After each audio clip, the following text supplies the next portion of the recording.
Today we're going to be taking a look at heart sounds and splitting as part of the cardiology series.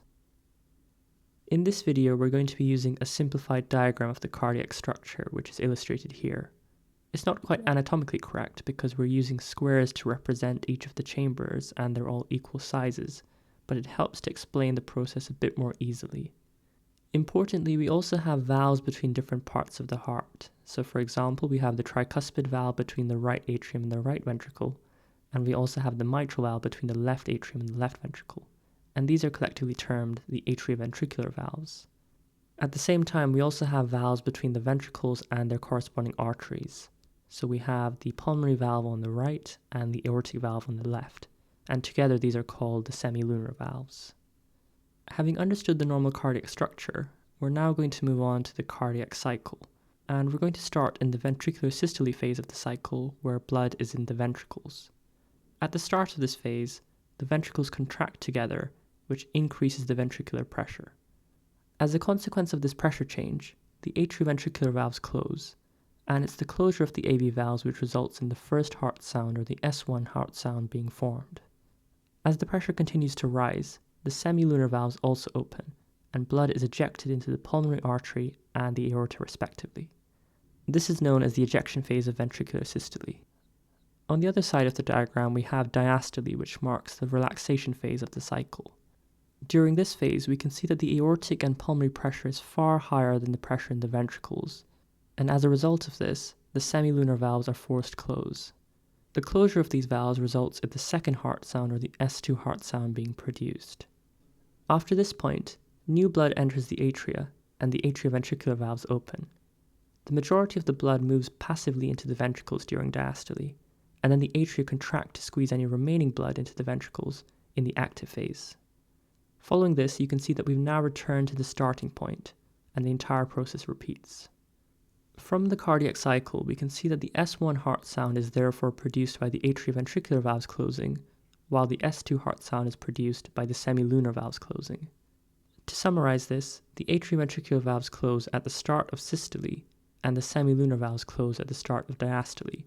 And we can plot this diagrammatically, where the time between S1 and S2 represents systole, and the time between S2 and S1 represents diastole.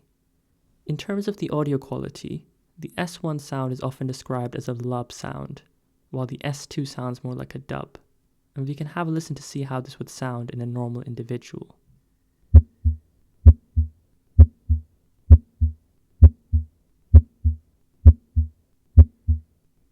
Moving on to the splitting of heart sounds, the key concept to understand here is that the atrioventricular valves are composed of the tricuspid valve and the mitral valve. In essence, the S1 sound is composed of each of these valves closing individually, which results in a combined sound. In exactly the same way, the semi-lunar valves are composed of the aortic and pulmonary valves, so the S2 sound is composed by each of these valves closing at the same time. Splitting of the heart sounds can therefore occur when there's a delay between the tricuspid and mitral valves closing, or a delay between the aortic and pulmonary valves closing, and we can plot this on a graph as shown here. To summarize all of this, we can say that the S1 sound is composed of the tricuspid and mitral valves closing together as a T1 and M1, and S2 is composed of the aortic and pulmonary valves closing, which is abbreviated as A2P2. For the purposes of this video, we're mainly going to be focusing on the splitting of the S2 heart sound. So you can see that the S1 sound is normal, but there's a gap between the A2 and P2 sounds being formed.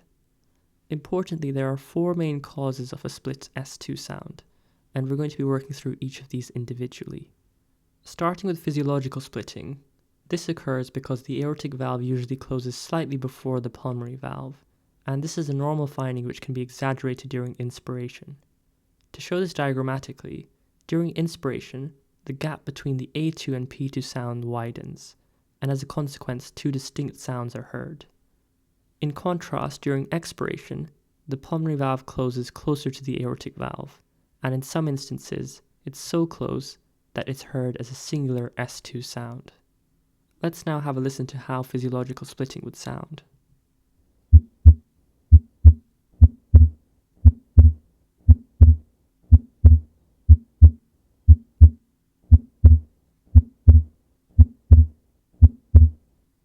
To explain why we get an exaggerated effect of physiological splitting during inspiration, we can return to our diagram here.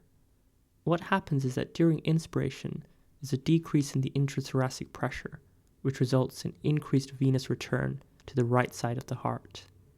Because there's more blood in the right atrium, this blood also moves down into the ventricles, and you can see that we have an increased volume of blood in the right ventricle compared to the left.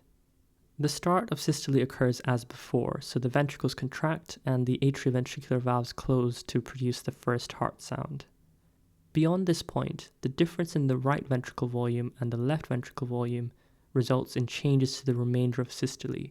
So because there's more blood on the right-hand side, it takes longer for it to be ejected into the pulmonary artery compared to the aorta, and therefore the pulmonary valve closes after the aortic valve. Let's take one more look at that process, focusing on the right-hand side. So because there's more blood, it's taking longer to be pumped, and therefore longer for the valve to close. This results in two distinct sounds, the A2 and P2 sounds being heard separately, and the effect would become less noticeable in expiration because there would be a decreased venous return to the right atrium. Moving on to wide split S2 heart sounds, this involves a persistently delayed closure of the pulmonary valve, and examples would include pulmonic stenosis or right bundle branch block. To show this on the graph, there's a gap between the pulmonary valve closing and the aortic valve closing in a wide split. The effect is exaggerated during inspiration due to the processes described on the previous slide. Of note, the main difference between a wide split and a physiological split is that during expiration, a wide split persists, while a physiological split might combine to form a singular sound. To summarize this, wide splitting persists during expiration and is exaggerated by inspiration. Let's have a listen to how this would sound.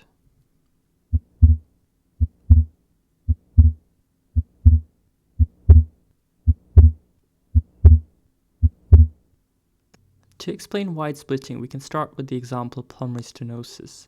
And just like before, the start of systole still occurs the same, so the atrioventricular valves close and the semi-lunar valves open.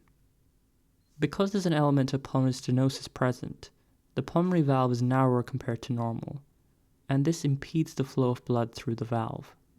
As a result of this, during the ejection phase of systole, it takes longer for the blood to pass across the area of stenosis, and as a consequence, the pulmonary valve closes after the aortic valve, causing the two distinct sounds to be heard.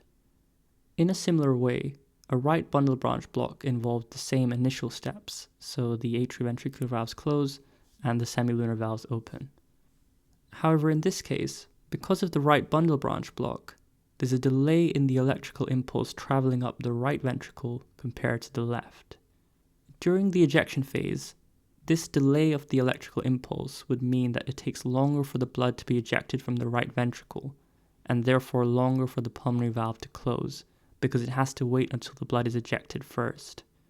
Once again, we would hear the A2 and P2 sounds as separate entities. Switching to the third form of splitting, fixed splitting involves a fixed delay closure of the pulmonary valve, which is independent of inspiration and expiration. And the prime example in this case would be an atrial septal defect. To illustrate this on the graph, the P2 sound occurs a fixed time after the A2 sound, and it doesn't matter whether the patient is inspiring or expiring, this time is fixed. Let's take a listen to how this would sound.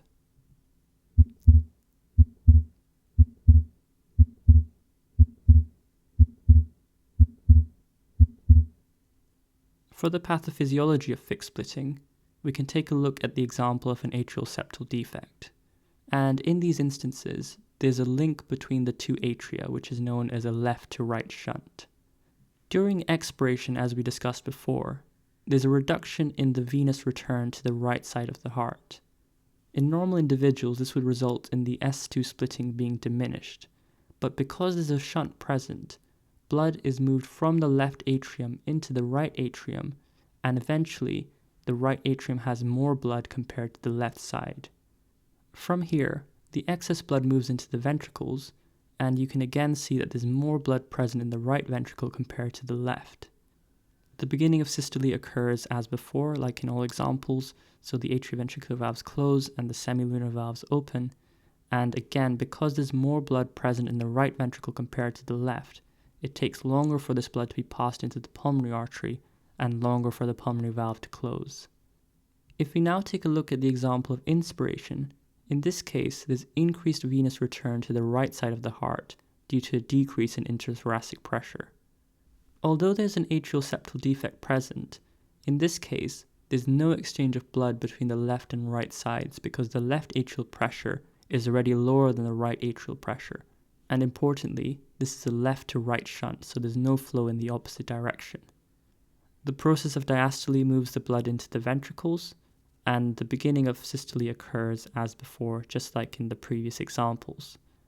Again, we have more blood present in the right ventricle compared to the left, so it takes longer to be ejected into the pulmonary artery, and the pulmonary valve closes after the aortic valve, resulting in the two distinct sounds once more.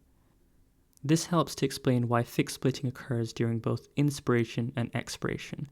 It basically takes longer for the right ventricle to pump the increased volume of blood in each case. Moving on to the final cause of a split S2 sound, paradoxical splitting involves the aortic valve closing after the pulmonary valve, which is in opposition to the previous examples we've seen. And examples include aortic stenosis and left bundle branch block. To show this diagrammatically, the A2 and P2 sounds swap over in what's termed a reverse split or a paradoxical split. And importantly, the effect is more pronounced in expiration as opposed to inspiration, where the sounds are closer together. In some instances, the sound during inspiration are so close that they're heard as a single sound. In essence, this can be thought of as the reverse of physiological splitting. And let's have a listen to how this would sound.